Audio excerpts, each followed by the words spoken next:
लिख लेंगे तो लिखाने की कोई जरूरत भी नहीं है। देखिए, supreme court versus high court, बात किसकी हो रही है? रीटीय क्षेत्राधिकारिता की, रीट जुरिस्डिक्शन की, है ना, रीट जुरिस्डिक्शन। तो हमारे संविधान में पहला पॉइंट आप साथ साथ लिखते चलिएगा, सुप्रीम कोर्ट को रीट जुरिस्डिक्शन संविधान किस अनुच्छेद के माध्यम से प्रदान करता है? जवाब क्या होगा? आर्टिकल 32। क्लियर है? आर्टिकल 32। हाई कोर्ट को आर्टिकल 226।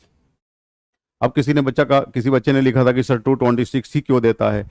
अरे भाई, हमारे संविधान के भाग 6 के अध्याय 5 में अनुच्छेद 214 से लेकर 231 तक उच्च न्यायालयों की चर्चा है, मतलब उच्च न्यायालयों के बारे में बात की गई है।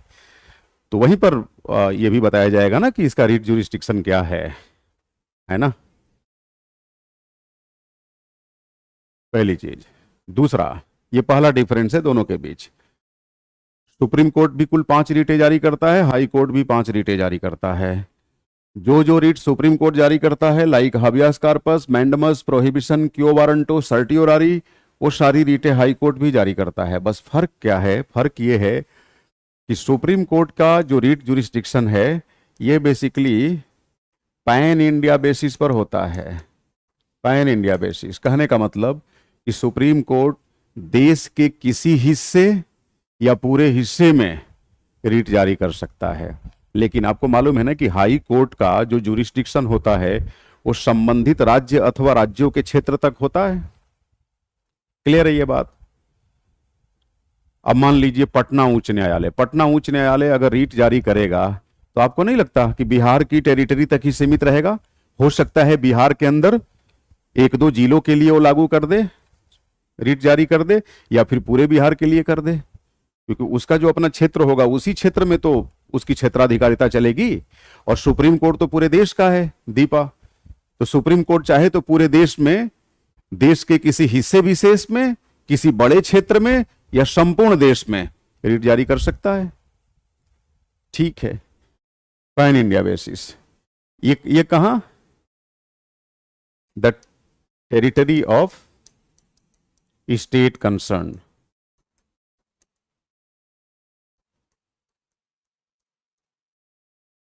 Territory of state concern. अच्छा, तीसरा डिफरेंस क्या है? ध्यान दीजिएगा, सुप्रीम कोर्ट केवल व केवल मौलिक अधिकारों के रक्षार्थ ही रीट जारी कर सकता है। मौलिक अधिकारों के अलावा किसी अन्य अधिकारों के रक्षार्थ रीट जारी नहीं कर सकता, है ना।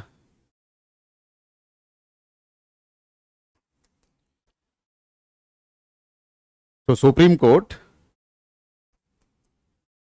Can issue रीट्स only in case of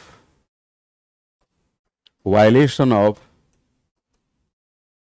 the fundamental rights। केवल ये मौलिक अधिकारों के रक्षार्थ जारी कर सकता है। जबकि अगर हम हाई कोर्ट की बात करें, हाई कोर्ट की, तो हाई कोर्ट मौलिक अधिकारों के रक्षार्थ भी जारी कर सकता है, प्लस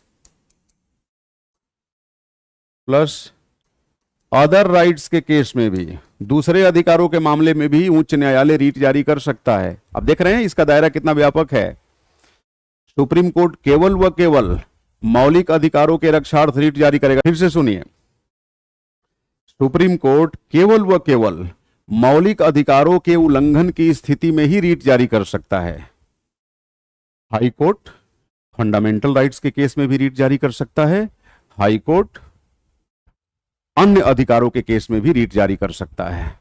तो यहां पर उच्च न्यायालय का रीट जुरिस्डिक्शन, रीटीय क्षेत्राधिकारिता सर्वोच्च न्यायालय से अधिक है। ठीक है, दूसरी बात, अगर सुप्रीम कोर्ट के पास मौलिक अधिकारों के हनन का मामला आया है ना, और सुप्रीम कोर्ट ने जांच परख किया और पता किया, ये उसे मालूम चला कि हां भाई सही में मौलिक अधिकार का हनन हुआ है ना, तो अगर सही में मौलिक अधिकार का हनन हुआ है तो फिर सुप्रीम कोर्ट अब रीट जारी करने से अपने आप को रोक नहीं सकते। Once it is proved that yes, someone's fundamental right has been violated, then it becomes obligatory for the Supreme Court to issue or to apply its writ jurisdiction.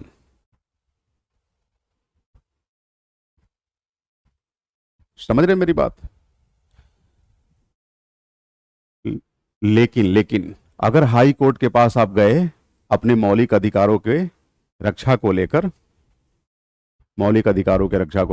आपका मौलिक अधिकार वायलेट हुआ है और हाई कोर्ट के पास गए, high court को पता भी चल गया कि यस सही में आपके मौलिक अधिकार का हनन हुआ है, तो भी हाई कोर्ट के ऊपर यह बाध्यकारिता नहीं है कि वो आपके मौलिक अधिकार के रक्षार्थ रीट जारी करे ही, उसके ऊपर यह बाध्यकारिता नहीं है।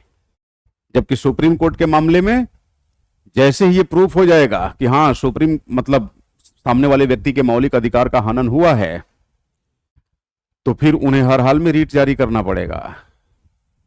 तो ये एक डिफरेंस है। प्लस सुप्रीम कोर्ट मौलिक अधिकारों के अलावे किसी अन्य अधिकारों के केस में रीट जारी कर ही नहीं सकता, उसके पास ये पावर ही नहीं है, जबकि हाई कोर्ट के पास है।